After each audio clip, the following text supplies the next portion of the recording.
10 tanda-tanda kiamat besar yang disebutkan oleh Nabi SAW. Kata beliau, amblasnya bumi di belahan timur yang pertama, terjadi gempa besar.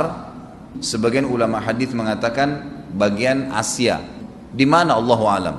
Tapi ini tanda-tanda kiamat besar akan terjadi nanti. Kemudian terjadi lagi longsor bumi di belahan barat. Sisi barat bumi kita tahu wilayah Afrika dan seterusnya. Kemudian amblasnya bumi di Jazirah Arab. Ini yang dimaksud dengan amblasnya bumi, artinya longsor yang besar, yang sulit lagi untuk ditimbun, udah nggak bisa ditimbun, nggak bisa diperbaikin. Kalau di situ ada kota, ada kampung, pasti hancur udah. 3 sekaligus terjadi longsor di 3 titik yang berbeda dan secara waktu atau dalam waktu yang bersamaan. Ini sudah selangsung 3 tanda-tanda kiamat. Jadi pada saat terjadi di timur itu tanda-tanda kiamat besar 1, terjadi di barat tanda-tanda kiamat besar 2, terjadi di Jazirah Arab tanda-tanda kiamat besar 3. Kemudian di dalam hadis ini disebutkan secara beracak. Nanti sebentar setelah saya terjemahkan hadis ini saya akan sebutkan urutannya. Lalu kata Nabi SAW, kabut yang menutupi bumi ini. Kemudian ada Dajjal, jadi kabut itu dihitung dalam hadis ini yang keempat. Dajjal yang kelima. Kemudian yang keenam binatang melata. Nanti akan saya jelaskan juga apa yang dimaksud dengan binatang melata. Yang ketujuh keluarnya Ya'juj Ma'juj. Ini juga akan kita jelaskan nanti. Kemudian yang kedelapan matahari terbit dari tempat terbenamnya. Yang kesembilan keluarnya api dari perut kota Aden yang menghalau manusia. Sulit, manusia tidak bisa melalui Jazirah Arab. Kemudian yang ke-10 turunnya Isa putra Maryam. Turunnya Isa putra Maryam. Tentu saya katakan tadi hadis ini disebutkan dan disepakati oleh para ulama sifatnya teracak. Karena cukup banyak dalil-dalil yang lain yang mengurut kejadian ini. Urutan yang pertama dari 10 ini adalah keluarnya Dajjal. Ini urutan pertama. Dajjal, jemaah sekalian, adalah diambil dari kata-kata Dajjalah yang berarti kekacauan. Ciri-ciri Dajjal disebutkan dalam banyak hadis yang sahih adalah mata kanannya yang paling pertama rusak seperti anggur kering. Kata Nabi SAW dalam hadis sahih, ketahuilah Dajjal buta mata kanannya dan Tuhan kalian tidak buta, karena dia akan mengaku sebagai Tuhan. Kemudian dia orangnya memiliki kulit yang kehitam-hitaman serta memiliki dahi yang lebar. Setiap orang beriman bisa membaca di dahinya tertulis 3 huruf kafara. Semua orang yang ngerti tulisan Arab, tidak ngerti tulisan Arab akan bisa tahu dan baca itu kafara, kufur. Rambutnya keriting dan orangnya tinggi besar. Kata Nabi SAW, kalau kalian dengar Dajjal keluar di satu lokasi, maka menghindarlah. Walaupun kalian harus lari ke gunung, dia akan keluar membuat kerusakan selama 40 hari. Kata Nabi SAW, 40 hari itu sehari seperti setahun, sehari lagi yang kedua seperti sebulan, hari yang ketiga seperti sepekan, dan sisa harinya seperti hari kalian. Dia akan keliling muka bumi semuanya, dan kata Nabi SAW, seluruh bumi ini akan dimasuki oleh Dajjal. Tidak tertinggal satu lorong, gang, jangankan kota atau desa, kecuali Dajjal akan masuk ke dalamnya, kecuali Madinah dan Mekah. Tidak bisa dimasuki oleh Dajjal. Kata Nabi SAW dalam hadis sahih, karena di setiap pintu gerbang Mekah dan Madinah malaikat menghenuskan pedangnya dan menghalau Dajjal sehingga Dajjal tidak bisa masuk. Pada saat dia tiba di Palestina, waktu yang bersamaan di kota Madinah berkecamuk. Kaum muslimin sepakat semua keluar untuk mengejar Dajjal dan membunuhnya. Keluar dari kota Madinah satu orang yang namanya seperti namanya Nabi Muhammad SAW, Muhammad bin Abdullah, dan dia dari turunan Nabi SAW juga. Dan orang ini punya julukan Mahdi, dikenal dengan Imam Mahdi. Inilah tanda-tanda kiamat yang kedua. Pada saat dia tiba di Mekah, dibaiatlah oleh banyak kaum muslimin, tidak disebutkan jumlah pasukannya, maka terbentuklah pasukan jihad yang mengejar Dajjal menuju ke Palestina. Lalu keluar tanda-tanda kiamat 3, langsung berentetan semua. Tanda-tanda kiamat besar yang ketiga adalah pada saat pasukan Imam Mahdi dengan pasukan jihad itu tiba di Darul Bayda namanya. Hadis menyebutkan di menara itulah, di masjid itulah Imam Mahdi mampir sholat asar bersama pasukannya. Dikatakan Isa alaihissalam akan turun sambil memegang kedua sayapnya malaikat, dan dari rambutnya yang basah meneteskan air. Maka dia pun turun, lalu kemudian dia masuk, dan orang-orang pada saat itu mengenalnya kalau dia adalah Isa, dan mereka sudah tahu ini masanya keluarnya Dajjal, ini Mahdi sudah ada, mereka tahu akan turun Isa, sudah ada informasi seperti saya sampaikan ke Bapak Ibu sekarang, itu muslimin di zaman itu sudah tahu semua. Sholatlah mereka, kemudian mereka menuju ke Palestina. Ringkas cerita adalah Nabi Isa alaihissalam akhirnya tiba dengan pasukan mujahidin di depan pintu gerbang Babulut. Dajjal mengatakan, bukakan pintu gerbang, mereka tidak akan mampu melawan kita karena pasukannya mereka banyak memang.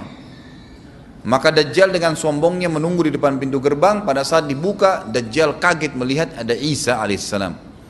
Dan pada saat itu kata Nabi SAW, Dajjal faham kalau sudah tiba ajalnya. Begitu melihat Isa alaihissalam, dia lari dan badannya sambil meleleh di depan para pengikutnya.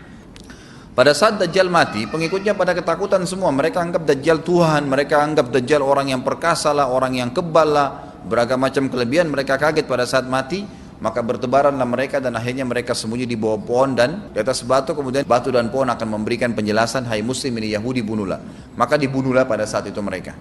Lalu Nabi Isa alaihissalam memimpin di muka bumi, dan kata Nabi SAW, pada saat itu Islam, agama Islam yang dibawa oleh Nabi SAW akan masuk ke semua rumah di muka bumi, gak tersisa. Satu dunia ini semuanya Islam. Hadis sahih. Maka Nabi Isa alaihissalam memimpin pada saat itu, disebutkan dalam hadis 40 tahun dengan ketenangan menerapkan hukum Islam. Semuanya beriman kepada Allah subhanahu wa ta'ala dan menjadi muslim. Setelah itu keluar tanda-tanda hari kiamat besar yang keempat, yaitu keluarnya Ya'juj dan Ma'juj. Nabi SAW sebutkan ciri-ciri mereka. Mata mereka sobekannya kecil sehingga mata mereka kelihatan seperti sipit, tapi bola matanya besar. Mereka memiliki rambut yang keriting, dan mereka memiliki poster yang umumnya seperti poster manusia. Ada hadis yang berbunyi mereka akan mendatangi sebuah sungai, kalau tidak salah namanya sungai Tibria, airnya banyak mengalir. Kata Nabi SAW, mereka semua minum air sungai itu, dan yang terakhir dari mereka datang sudah nggak dapat air. Artinya air sungainya habis diminum. Bayangin berapa banyak jumlahnya itu. Pada saat itu Nabi SAW mengatakan, Allah berfirman kepada Isa, berkata, wahai Isa, aku akan mengeluarkan hamba-hambaku yang tidak ada seorang pun dari kalian bisa mengalahkannya, termasuk Isa alaihissalam, nggak bisa mengalahkan. Maka selamatkanlah dirimu bersama dengan pengikut-pengikutmu ke Gunung Tur namanya. Jadi memang Ya'juj ini ciri khasnya, kata Nabi SAW, mereka memakan apa saja. Jadi bukan seperti manusia normalnya. Mereka membunuh semua yang bukan seperti mereka. Sampai-sampai kata Nabi SAW, tidak ada yang bisa mengalahkan mereka, dan jumlah mereka sangat banyak. Salah seorang di antara mereka tahu dia akan mati kalau sudah punya 1000 anak. Kata Nabi SAW dalam hadis Bukhari, kecelakaanlah bagi orang-orang yang ada di Jazirah Arab.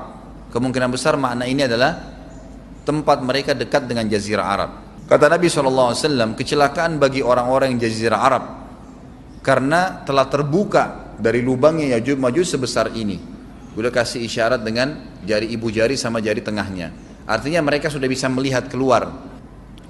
Pada saat mereka keluar, maka mereka akan mulai membuat kerusakan. Kata Nabi SAW di dalam hadis sahih riwayat Imam Bukhari, bahwasanya Ya'juj Ma'juj akan membunuh siapapun yang mereka temui. Bahkan pada saat mereka sudah merasa menguasai bumi, mereka melepaskan anak-anak panah mereka ke langit, lalu Allah menurunkan anak-anak panah mereka sebagai fitnah dipenuhi dengan darah. Maka mereka berkata, kami telah membunuh semua yang ada di bumi dan semua yang ada di langit. Kata Nabi SAW, Allah lalu mengizinkan Isa untuk berdoa kepada Allah agar memusnahkan mereka. Maka Isa alaihissalam pun akhirnya berdoa, meminta kepada Allah subhanahu wa ta'ala agar mereka semua dimusnahkan. Maka pada saat itu pun Allah subhanahu wa ta'ala menurunkan kepada mereka hama. Sebagian hadis menyebutkan serangga kecil seperti cacing, banyak sekali yang menimpa tubuh-tubuh mereka. Setiap orang satu. Dan itu membuat mereka mati. Kemudian setelah itu Isa alaihissalam memimpin lagi di muka bumi sampai beliau meninggal. Setelah Isa alaihissalam meninggal, kembali lagi sebagian besar manusia berbuat kekufuran. Maka Allah subhanahu wa ta'ala keluarkan tanda-tanda kiamat besar yang kelima.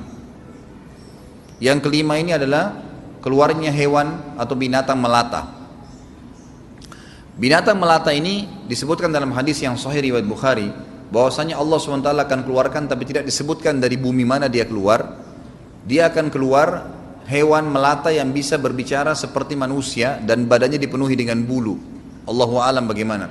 Kemudian dia datangi orang-orang yang kufur tersebut dan menasihatin dan mengingatkan mereka. Yang tidak mau beriman, dalam hadis dikatakan dicap oleh hewan tersebut. Allahu a'lam dicap seperti apa, sehingga ketahuan mana yang kafir, mana yang beriman. Terus dia keliling di muka bumi tapi tidak disebutkan berapa lama. Lalu kemudian Allah lenyapkan si dabbah ini. Kemudian datang tanda-tanda kiamat yang ke-6. Tanda-tanda kiamat yang ke-6, 6, 7, 8. Itu berentetan semua. Longsor besar di timur, di barat, dan di jazirah Arab. Ini tanda-tanda kiamat terjadi serentak. Sudah 8. Kemudian terjadi yang ke-9, keluarnya api dari negeri atau dari kota Aden. Kota Aden ini di Yaman ya. Tentu hadis menjelaskan tentang masalah api yang keluar ini, artinya api bukan main-main, ini bukan kebakaran sebuah masjid atau sebuah bangunan 10 tingkat. Api ini bisa menghalau manusia untuk jalan karena panasnya. Sebagian riwayat menjelaskan api tersebut akan berdiri seperti gunung yang besar dan dari seluruh pelosok dunia bisa kelihatan. Kita bisa bayangkan bagaimana itu. Yang akhirnya akan menggiring atau menghalangi orang-orang untuk jalan, susah. Sebagian ulama hadis mengatakan mereka nggak bisa jalan, tidak bisa ada penerbangan, tidak bisa ada orang jalan karena panasnya bumi ini dari api tersebut. Dan itu memang kemungkinan besar akan keluar satu waktu, Allahu a'lam kapan. Dan yang terakhir tanda-tanda kiamat sebelum ditiup sangkakala adalah terbitnya matahari dari tempat terbenamnya. Dan ini sudah terakhir sekali. Makanya kata Nabi SAW, taubat akan diterima sebelum matahari terbit dari tempat terbenamnya. Artinya selama yang lain itu masih ada, masih bisa taubat. Kalau sudah itu sudah sulit. Ini tanda-tanda kiamat. Sebagian ulama memasukkan tanda-tanda hari kiamat kecil, ada yang masukkan tanda-tanda kiamat besar. Ada dua hal. Yang pertama itu adalah keluarnya Dzu Suwakatain. Ada orang dari negeri Habasyah dikenal dengan Dzu Suwaka. Dzu Suwaka ini sak artinya betis. Diberikan julukan Dzu Suwaka karena betisnya sangat kecil. Orang ini, Bapak Ibu sekalian, kata Nabi SAW akan menghancurkan Ka'bah. Dan kata para ulama pada saat itu memang manusia sudah sunyi, nggak ada lagi yang datangin Ka'bah, orang-orang sudah lalai gitu kan. Keluarlah orang ini. Makanya sebagian ulama masukkan dia tanda-tanda kiamat sebelum terbitnya matahari dari tempat terbenam. Ditambahkan ini yang ke-11 gitu, atau ini yang ke-10, terbitnya nanti kiamat yang ke-11. Kata Nabi SAW, dia akan mencabut batu-batu Ka'bah satu persatu sampai rata dengan tanah. Dan saya sedang dilihatkan oleh Allah sekarang bagaimana pada saat dia mencabut batu itu. Hadis sahih riwayat Bukhari Muslim. Yang terakhir, yang kedua, yang berhubungan juga dengan tanda-tanda kiamat, ada yang memasukkan kiamat kecil, tapi ini lebih dekat dengan kiamat besar. Orang yang terakhir meninggal itu adalah orang dari asli suku Madinah yang sedang mengembala kambing. Kata Nabi SAW, orang yang terakhir meninggal dari kalian kalangan manusia, semua orang sudah mati tinggal dia sendiri, tapi dia nggak tahu. Dia lagi mengembala kambing. Kemudian dia masuk dengan gembalanya ke kota Madinah, ditemukan semuanya tidak ada kehidupan, nggak ada orang, nggak ada binatang, nggak ada apa-apa, tinggal dia sendiri. Pada saat dia meletakkan telapak kakinya di kota Madinah, maka pada saat itu dia meninggal. Dan inilah manusia terakhir meninggal sebelum ditiup sangkakala terakhir. Allahu a'lam.